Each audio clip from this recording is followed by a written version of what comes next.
Hello, everyone, and welcome back once again. I am still, unsurprisingly, working on these old Christmas stockings.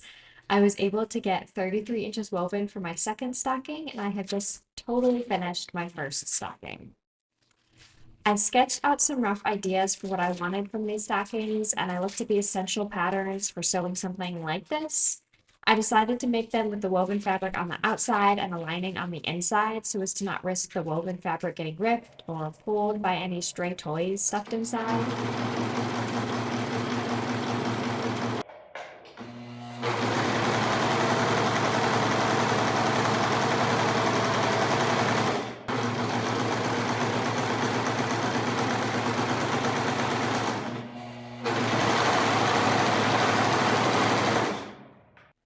Originally, I was going to have the lining fold over, but I didn't like the look of it, so I decided to just make it simple lining purely for support.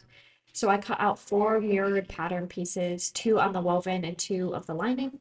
I also decided from the beginning to use a serger rather than my sewing machine to help hold the woven fabric together better and reduce unraveling. Also, as I am recording this, Kateri is playing with a crinkly toy and kind of babbling in the background. So if you hear that going on, that's what that is.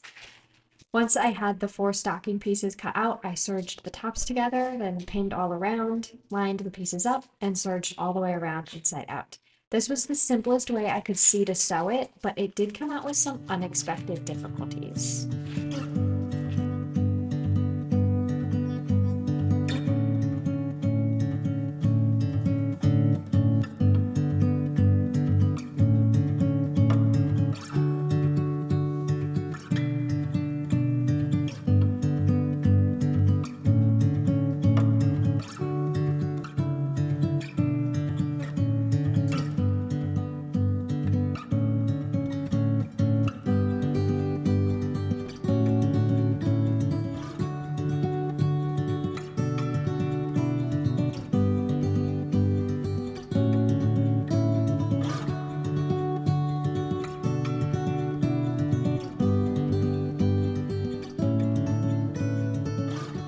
So as I mentioned earlier, I have finished the first of the stockings. That being said, I want to make some changes to how I sewed it. So the first time I sewed this, I did it with the serger, which means that all of my seams are really obvious. Now, I didn't think that that was going to be a problem because I was originally going to add a cuff with some of the extra lining and just wrap it around the top. But after looking at it, I decided that that looked really silly, so then I thought I would just leave it plain and it would just hang like this. It didn't need a cuff at all, but now that it's sewn, once again, I thought I don't quite like that.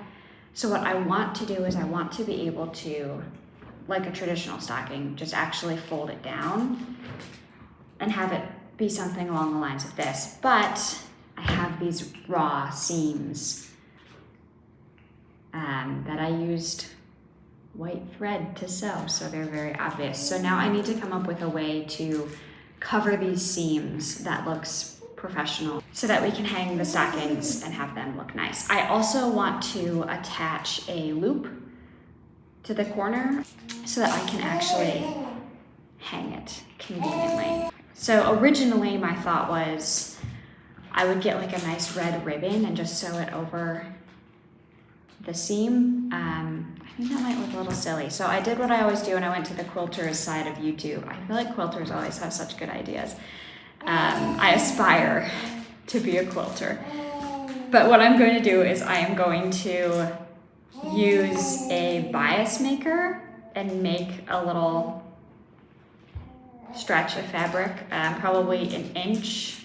Here, I have a bias maker, I think there's an inch size one, and I'm going to make a strip and sew that over top the seam. I haven't decided if I'm going to do all the way around the entire stocking or just the part that will be seen, and then I can use another extra little bit of inch to make that hook to hang it. I'm going to see how that goes. I'm going to do a little bit of experimenting. Depending on how I like it, I might do that for the rest of the stockings intentionally, or I might come up with a better way to sew the next stocking. Maybe just not using the serger for the final bit and just serging the edges of the woven so it doesn't fall apart, and then using a different type of seam so that the inside, almost like making a bag with an inner lining. So that's to be decided. But for now, I just need to figure out how this bias maker works and if it's gonna work for me. Kateri is sitting next to me in her high chair, contentedly playing with a little crinkly bit of paper, but I don't know how long that's gonna last for, so I'm just gonna see what I can get done here real quick. Yeah, I think she's already starting to get hungry.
I've never used this before, so please know that I have absolutely no idea what I am doing.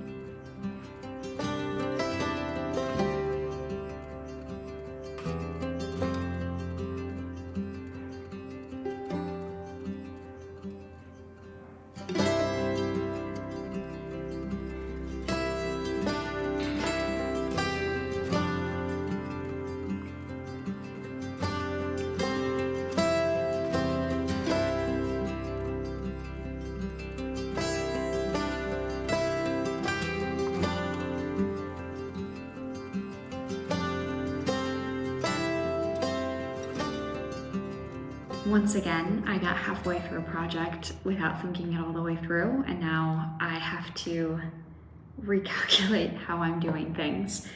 So I was able to, use the webbing fuse to attach my bias to my seam all the way around, except for this one part which had a little bit of rip in it, so I just left that, whatever. Moral of the story, I attached it all the way around, and I pulled out my sewing machine to sew along the edges so that it's truly secured, and I realized that I cannot get to the toe here. I can't get to this section with the sewing machine.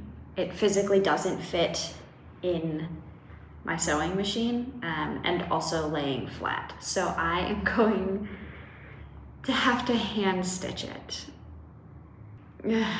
I really need to start doing like a practice round before I commit to the full project. And I've known this since college.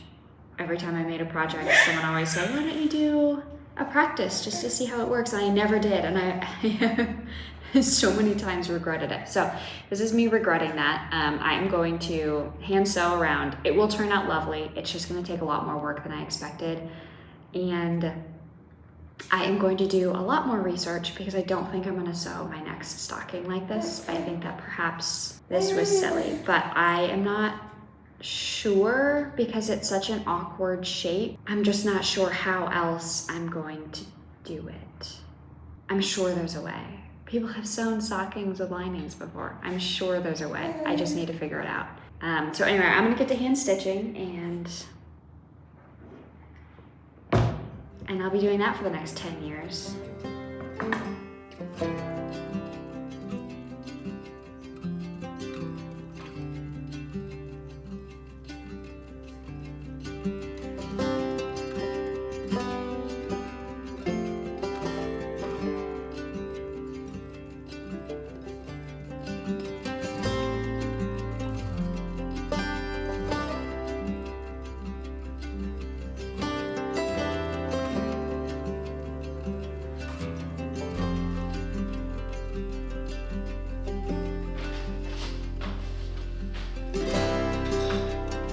As I am sure everyone can tell, a lot of this footage is old. Some of it was filmed before Christmas up through March.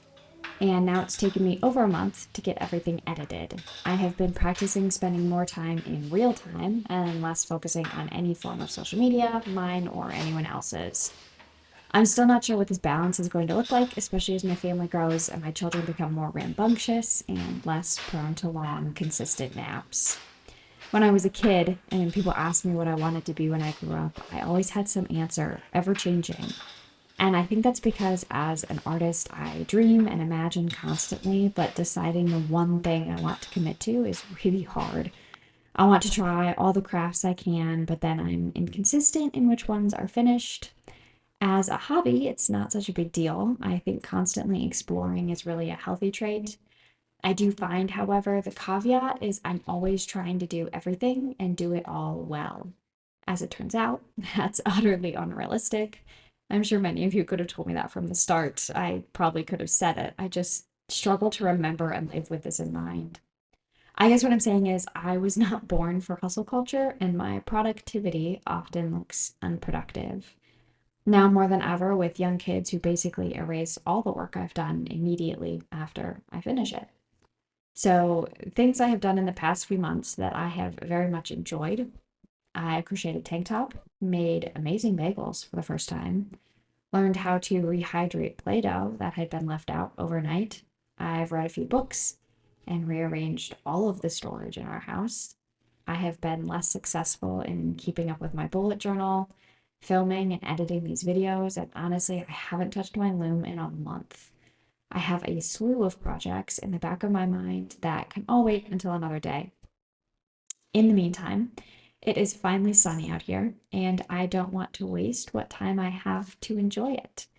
I don't know what projects I'll be working on next, but I can show you a finished stocking. As always, thanks for tagging along, and I will see you in the next one.